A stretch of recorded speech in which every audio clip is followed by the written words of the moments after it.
Hello friends, नमस्कार। मेरे YouTube channel wizards में एक बार फिर आपका स्वागत है।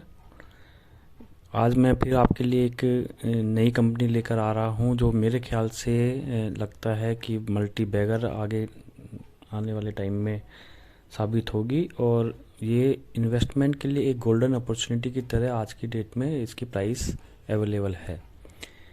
मैं जो भी कंपनी के बारे में डिस्कस कर रहा हूँ ये मेरे खुद के निजी विचार हैं, और जो भी अगर कोई किसी को इन्वेस्टमेंट करना है इस वीडियो को देखने के बाद में, तो मैं चाहूँगा कि वो खुद से अपना और स्टडी कर ले। बहुत सारा मटेरियल सोशल साइट्स पर अवेलेबल है स्टडी करने के लिए। और दूसरी बात यह है कि जो भी मैं सजेस्ट कर रहा हूँ वो कोई भी इन्वेस्टमेंट शॉर्ट टर्म के लिए नहीं है, लॉन्ग टर्म का इन्वेस्टमेंट के लिए है। और लॉन्ग टर्म का मीनिंग 1-2 महीने का नहीं होता, बल्कि मैं कहूँगा कि 6 महीने, साल भर, 2 साल और उससे भी ज़्यादा के लिए है। और जो मल्टी बैगर की जो डेफिनेशन मैं बता रहा हूँ वो भी उसी पीरियड के लिए ही है, ना कि शॉर्ट टर्म में। शॉर्ट टर्म में अभी मार्केट में काफ़ी उतार चढ़ाव हो रहे हैं, वॉलेटिलिटी है, इसलिए कुछ भी बोल पाना किसी भी स्टॉक के लिए बहुत मुश्किल है। लेकिन ये जो गोल्डन अपॉर्चुनिटी और मल्टी बैगर वाले स्टॉक्स हैं, अगर आपको मार्केट की वॉलेटिलिटी में और नीचे दामों पर मिल जाएंगे तो और सोने पे सुहागा होगा। तो मैं आता हूँ अपने मेन टॉपिक पर। जो आज की कंपनी है वो है आलोक इंडस्ट्रीज़। आलोक इंडस्ट्रीज़ कंपनी अभी रिलायंस ग्रुप के अधिग्रहण में है। मैं इसके बारे में आपको थोड़ी जानकारी दे दूं। ये टेक्सटाइल इंडस्ट्री की कंपनी है। टेक्सटाइल इंडस्ट्री में जैसे आपने और भी नाम सुने होंगे, ट्राइडेंट, केपीआर मिल्स, उसी तरह से आलोक इंडस्ट्री भी एक जाना माना नाम हुआ करता था किसी टाइम में। कंपनी बहुत तेज़ी से बढ़ रही थी। मैं थोड़ी जानकारी आपको, इसका बैकग्राउंड आपको बता देता हूँ। जैसा कि होता है जब आदमी आगे बढ़ता है तो वो अपने चारों तरफ हर चीज़ को फैलाना चाहता है, विस्तार करना चाहता है। यही इस कंपनी के साथ में हुआ। जब ये बहुत तेज़ी से बढ़ रही थी तो इसने भी अपना एक्सपेंशंस के लिए और दूसरे प्रोजेक्ट्स के लिए बैंकों से लोन ले लिए। लोन इतने ज़्यादा हो गए कि वो इसका जो प्रॉफिट आ रहा था वो उन लोन के इंटरेस्ट को भी नहीं चुका पा रहा था। कुछ मार्केट की सिचुएशंस ऐसी बनी, कुछ परिस्थिति ऐसी बनी कि इसके इंटरेस्ट बर्डन बढ़ता बढ़ता बढ़ता 30,000 करोड़ रुपए तक पहुंच गया, और ये बैंक्रप्सी के कगार पर ये कंपनी भी पहुंच गई।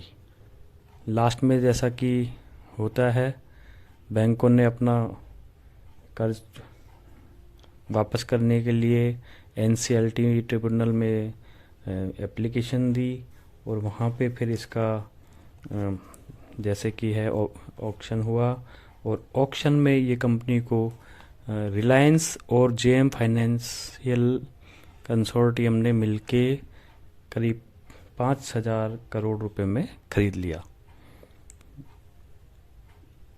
इसके पास, कंपनी के पास पहले 2 ब्रांड हुआ करते थे, एक H&A के नाम से, जिसके कि करीब 200 से 250 स्टोर्स इंडिया में है, और दूसरा इनका एक 21 के नाम से ब्रांड चलता है, और उसके स्टोर्स यूके में हैं करीब 200 से 250 के बीच में ही। तो हर कुछ, सब कुछ बढ़िया था, लेकिन फिर भी ये कंपनी चल नहीं पाई। लेकिन अब जो जिन हाथों में कंपनी आई है उस मैनेजमेंट से पूरी उम्मीद है कि ये कंपनी अब आगे बेहतर प्रदर्शन करेगी। और अगर आप इसके क्वार्टरली रिजल्ट्स देखेंगे तो आप पाएंगे कि ये बेहतर प्रदर्शन इसका शुरू हो चुका है। ये एनसीएलटी में 2019 में गई थी, जहाँ पे रिलायंस ने इसका अधिग्रहण किया, और 2019 के बाद से 2020 और अभी 2021 का सेकंड क्वार्टर अभी चल रहा है। आप देखेंगे कि इसके जो रेवेन्यूज हैं, रेवेन्यू फ्रॉम ऑपरेशंस कंटिन्यूअसली बढ़ रहे हैं। इसका मतलब है कि इसकी सेल बढ़ रही है, इसकी डिमांड है, इसके पास में ऑर्डर्स हैं। लेकिन दूसरी तरफ जब आप इसके प्रॉफिट की तरफ निगाह डालेंगे तो प्रॉफिट में अभी तक ये कंपनी नहीं आ पाई है, और ये एक कारण हो सकता है कि इसका शेयर अभी तक वोलेटाइल रहता है। कोई अच्छी न्यूज़ आ जाती है तो भाग जाता है, फिर ये जो रिजल्ट आए Q2 के वो नेगेटिव प्रॉफिट की वजह से फिर ये नीचे आ गया और अब करीब 22-23 के लेवल पे घूम रहा है। लेकिन जो प्रॉफिट नहीं आ रहा है उसके पीछे यही है कि एक सिंपल सा लॉजिक है, आप कोई बंद कंपनी को चालू करेंगे या बंद मकान को फिर से रिनोवेट करेंगे तो काफ़ी खर्चे लगते हैं, और वही खर्चे अभी इस कंपनी पे हो रहे हैं, जिसकी वजह से इसकी सेल्स तो बढ़ रही है लेकिन प्रॉफिट नहीं आ पा रहा है। लेकिन प्रॉफिट जो नुकसान हो रहा है डे बाय डे, वो नुकसान कम होता जा रहा है। इसका मतलब ये है कि एक ना एक दिन, चाहे अगले क्वार्टर में हो या उससे अगले क्वार्टर में हो या थोड़ा और समय बाद हो, ये कंपनी 100% प्रॉफिट में आएगी, और जिस दिन ये प्रॉफिट में आएगी ये शेयर आपको पकड़ना बहुत मुश्किल हो जाएगा। इसलिए मैं ये कह रहा हूँ कि अभी जो ये शेयर है 22-23 रुपये के आसपास घूम रहा है, गोल्डन अपॉर्चुनिटी है, थोड़ा बहुत लेके आप रख सकते हैं।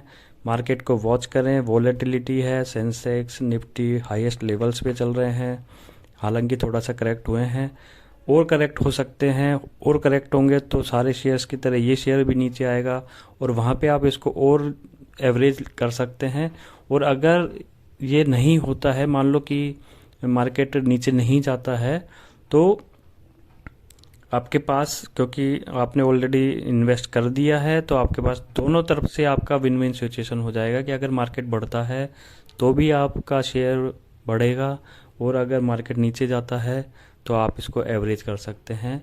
लेकिन फिर एक बार दोहराना चाहूँगा कि जो भी करेंगे वो नेक्स्ट 1 से 2 साल 3 साल तक के लिए करेंगे, और मुझे पूरी उम्मीद है कि मैं ये तो नहीं बोल सकता कि कितने गुना, लेकिन हाँ कई गुना रिटर्न ये शेयर आपको दे सकता है।